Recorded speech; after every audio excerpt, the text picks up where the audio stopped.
Senator, thank you for being here. Thank you so much for having me. It's so good to be here with you. Absolutely. It is a pleasure to meet you, and I'm excited to learn more about this package you've been working on. You've been working on a gun violence prevention package. It just passed here in the Senate, and we know that the Annunciation Church shooting added urgency to the call for gun violence prevention measures, but you've actually been working on this much longer than that, right? So take me through what initially motivated you to start working on this package.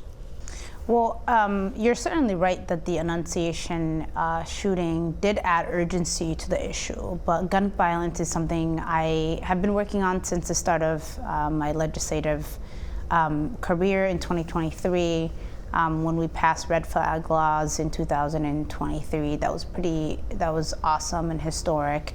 Binary triggers was something that is personal to me. I've been impacted by it, and something I talked to my caucus about.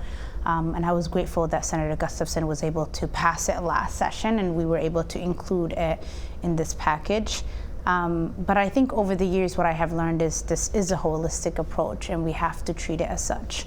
That it can't just be guns, it has to include mental health. That is a huge part of that issue, and it's something that people all over Minnesota talk about, and it's something that I wanted to make sure was included in this package as well.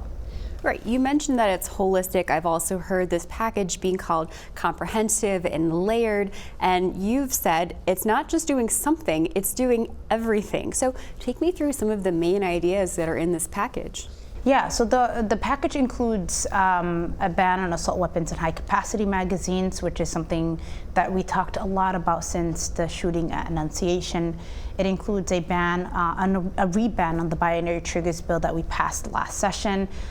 It also includes a ban on ghost weapons, includes funding for mental health, both for healthcare professionals, as well as mobile crisis.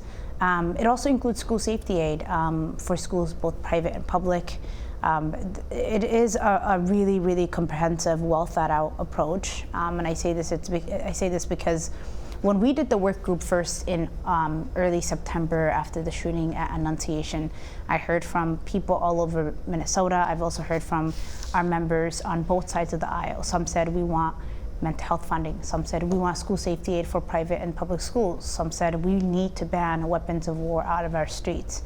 And so I think for me, it was a yes approach to all of the above. We don't have to do one thing, let's just do it all. And that's what this comprehensive package does. You mentioned that you heard from people all over the state. Talk to me more about some of the stakeholders you worked with to create this package. Yeah, so we worked with the most important stakeholder in this bill that we worked with are the families at Annunciation, especially Mike Moisky and Jackie Flavin, who are the parents of Harper Moisky. The entire community was a part of this. This has shaped their lives in a way that they didn't expect it would, and they made this their entire life this session. And before session started, Mike and Jackie sat down with members on both sides of the aisle in their home and talked to them about what happened to their daughter Harper and how they wanted weapons of war out of our streets, but also they understood that this had to be a holistic approach, that mental health funding had to be a part of it. And so that is the main stakeholder in this package, and the parents understand that. They understand we can actually ban weapons of war, but we should do more. And this was an opportunity for me and our members of our caucus to lean in and talk to our members across the aisle and say, you know what, you care about mental health funding, let's do it. You want school safety aid, let's do it. Disappointed in the vote, but excited that we got it. We were able to do it, but disappointed that no members of the Republican Party joined us. Let's talk about that. We know the vote was down party lines. Was there anything that could have been done to get bipartisanship? That is an important question, and as we have been working on this package to put it together and working with these families, working with advocates of gun violence and advocates of who are pro mental health funding and ones who are pro school safety aid, I think we put together a package of exactly what Republicans asked for. Members, whether it's no matter which member on the Republican side, every single one of them asked for a school safety aid for private and public schools. We added that. They asked for mental health funding. We added that. members on the Democratic side and the community asked for us to ban weapons of war out of our streets. We added that. And so, I think the question to ask is, in terms of them voting against their top priority, which is school safety aid in this package, was it a matter of principle? Was it political pressure from gun lobbyist groups, or was it them wanting to stick together as a caucus and vote it down? I think their communities are asking for this comprehensive, well thought out package, and they'll be able to answer to them during the election year. You mentioned gun lobbyist groups, and they represent certain populations. What would you say to the people that are hearing those messages too, not just your colleagues, and they're concerned about their gun rights? I think that's a question that has come up over the months as we've been doing this package of bills. The answer to that question is this issue has been tested in the court of law in a number of states that have passed a ban on assault weapons and high-capacity magazines, and that courts have held it up. And so it is not taking away people's fundamental rights. I also think of what the father of Harper Moisky said after we passed the bill in the Senate floor. And he said, for the people who are saying it is my God-given right to have an assault weapons ban, it is also a God-given right for a 9 and a 10-year-old to live beyond 9 years old and 10 years old. And so our lives are also a God-given right, and we should be able to protect those. And he speaks to it better than anyone else and more powerfully. And so your rights are going to be protected, but we are also going to do everything in our power to keep kids safe. It is said that this vote could have political consequences for some of your DFL colleagues that live in those purple districts, especially given that this is an election year. So how do you respond to that? That Minnesotans are watching us and watching what we do, and what they've asked for us to do is pass a comprehensive package to keep children safe. Minnesotans in both areas that are full Democratic or Republican or purple areas have asked for that. I think it would be a bigger political risk for us to not take this vote. We have seen the polling. Over 60% of Minnesotans are on our side. We know this issue continues to get bigger and more popular. And so for the Democrats who took this vote, who are in purple seats, they understand where their districts are at.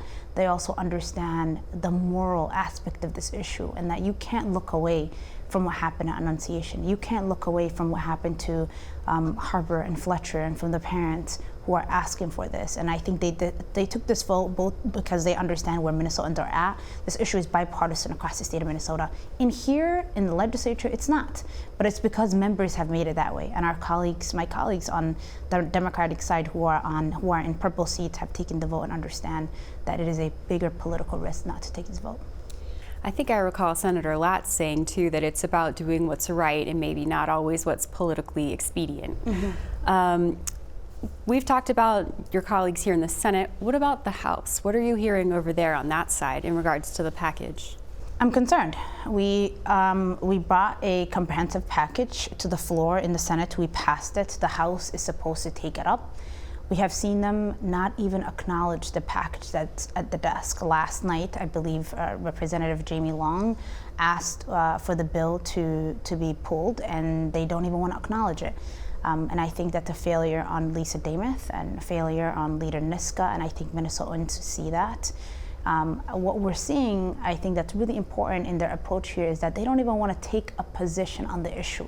This is an issue that they care about. They've asked for school safety aid. We've asked for us to reform our gun laws. It includes both, and they do not want to take a vote on their own issue, which I think is disappointing.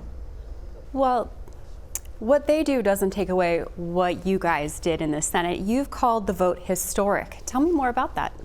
It's historic for a number of reasons. Number one, this is the first time we've passed a ban on assault weapons and high-capacity magazines in the history of the state off of the Senate floor, which is an enormous deal, and we're really proud of that. It has taken months and stories and families and community members and talking to members on both sides to bring this to the floor and to pass it.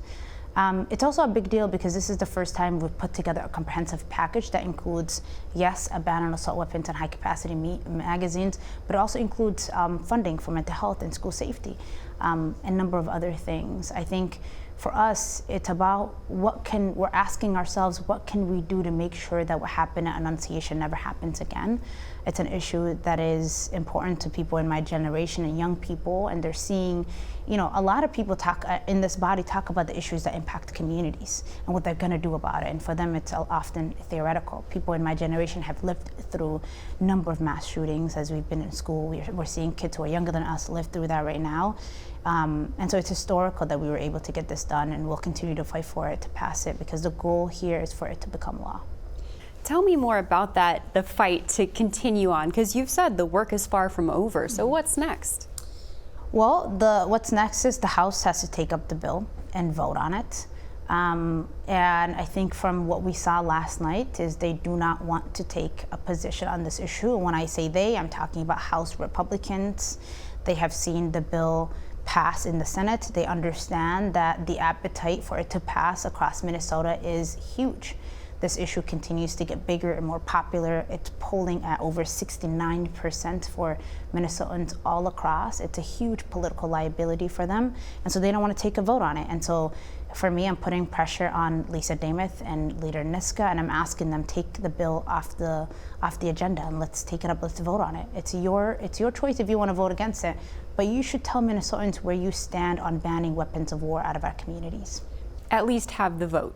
At least have the vote. You don't have to vote for it if you do not want to. If you do not believe that we should ban a bill if you do not believe that we should ban assault weapons and high-capacity magazines out of our communities, go ahead. You can vote no. If you believe in school, if you do not believe we should have school safety aid, you can go ahead. You'll have the opportunity. But we have given you everything you want, and now it's your opportunity to take the vote. We're asking them to take a position, and they refuse to do that. Senator, thank you for this conversation, and it's been lovely having you here. Thank you so much for having me. I appreciate you.